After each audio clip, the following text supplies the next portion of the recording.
요즘 국내 배당 ETF 투자자들 사이에서 굉장히 자주 언급되는 상품이 있습니다. 바로 KODX 금융 고배당 TOP10 타겟 위클리 커버드 콜 ETF입니다.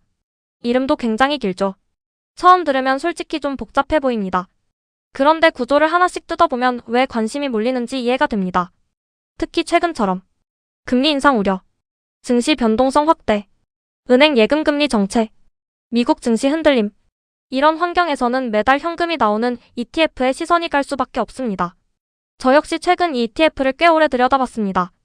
실제로 일반 배당 ETF와 무엇이 다른지, 정말 월 1% 이상 분배가 가능한지, 그리고 왜 어떤 투자자들은 극찬하고 어떤 투자자들은 위험하다고 말하는지 직접 공부해봤습니다. 오늘은 그 내용을 최대한 현실적으로 정리해보려고 합니다. 처음에는 저도 이거 거의 예금 아니야? 라고 생각했습니다. 솔직히 처음 봤을 때는 굉장히 좋아 보였습니다. 왜냐하면 월분배, 금융주 기반, 커버드콜, 고배당, 국내 ETF, ISA 활용 가능, 이런 키워드가 다 붙어 있었기 때문입니다. 특히 월분 배율을 보면 솔깃해집니다. 월 1% 수준이면 단순 계산으로 연 12%가 넘는 느낌이니까요. 요즘 예금금리 생각하면 굉장히 커 보입니다. 그래서 처음에는 이거 장기로 모으면 현금 흐름 꽤 괜찮겠는데? 라는 생각이 들었습니다. 그런데 공부를 하면 할수록 단순히 고배당 ETF로 보기엔 꽤 복잡한 구조라는 걸 느꼈습니다. 우선 금융주 자체는 현재 꽤 매력적인 섹터입니다. 이 ETF의 가장 기본적인 베이스는 국내 금융주입니다. 대표적으로 KB금융, 신한지주, 하나금융지주, 우리금융지주, 삼성화재 같은 종목들이 포함됩니다. 이런 금융주들은 최근 몇 년 동안 주주환원 흐름이 강해졌습니다.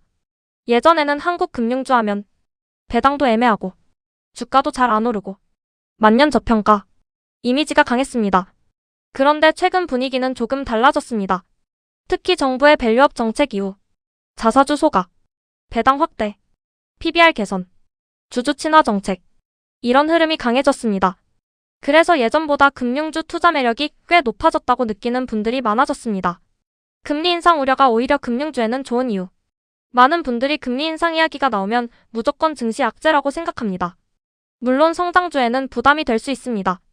특히 반도체, AI, 2차전지, 테크주 같은 성장 섹터는 금리에 민감합니다.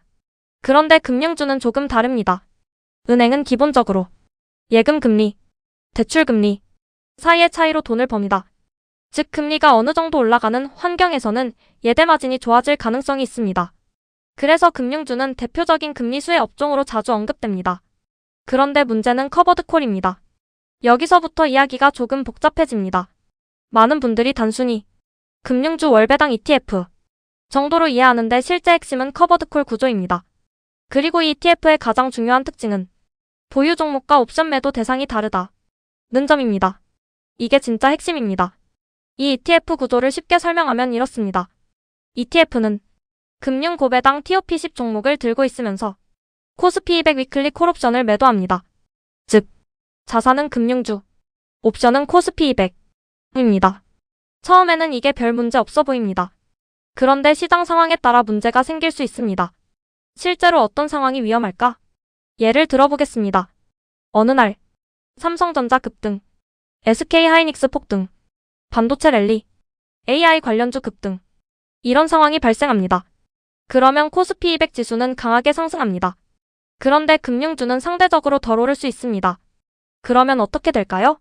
ETF는 금융주 상승 수익은 제한적인데 코스피 200 콜옵션 손실은 커질 수 있습니다.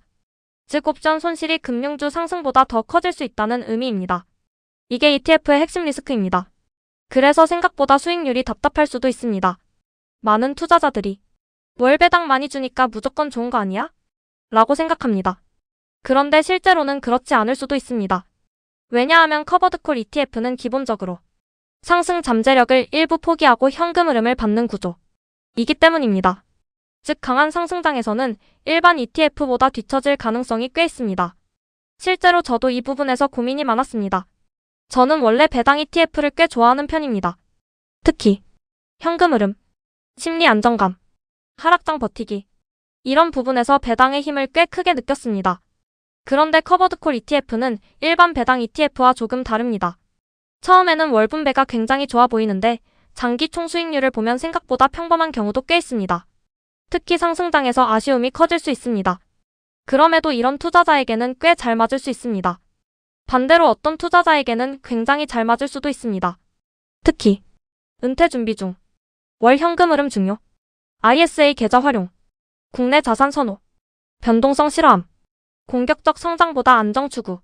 이런 투자자라면 충분히 매력적일 수 있습니다. 왜냐하면 실제로 매달 현금이 들어오는 경험은 심리적으로 꽤 안정감을 줍니다. 하지만 예금 대체로 생각하는 건 위험합니다. 이 부분은 정말 중요합니다. 많은 분들이 커버드콜 ETF를 은행 예금 업그레이드 버전처럼 생각합니다. 그런데 실제로는 전혀 다릅니다.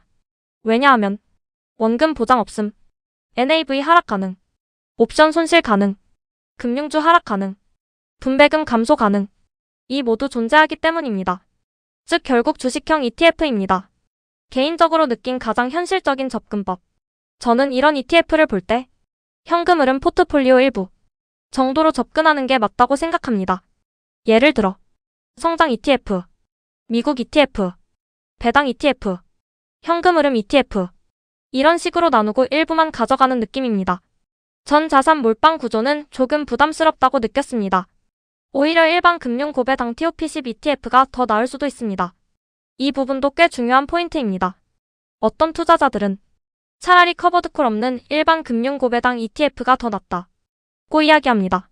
왜냐하면 상승 제한 없음, 옵션 리스크 없음, 구조 단순, 장기 수익률 유리 가능성이 있기 때문입니다.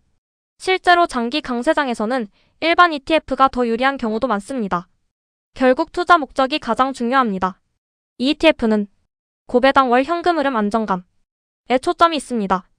반대로 공격적 성장, 폭발적 수익률, 강한 상승장 추종 이런 목적과는 조금 다를 수 있습니다. 그래서 결국 본인 성향이 가장 중요합니다. 제 개인적인 결론. 솔직히 말하면 저는 이 ETF를 현금 흐름 보조 포지션 정도로는 꽤 괜찮게 봤습니다. 특히 금리 불안, 박스권 장세, 변동성 확대 구간에서는 오히려 심리적으로 편할 수도 있겠다는 생각이 들었습니다. 다만 이거 하나만 사면 월배당으로 은퇴 가능. 이런 접근은 위험하다고 생각합니다. 커버드콜 ETF는 생각보다 구조가 복잡하고 상승장에서는 상당히 답답할 수도 있기 때문입니다. 결국 중요한 건 내 투자 목적이 무엇인가 입니다.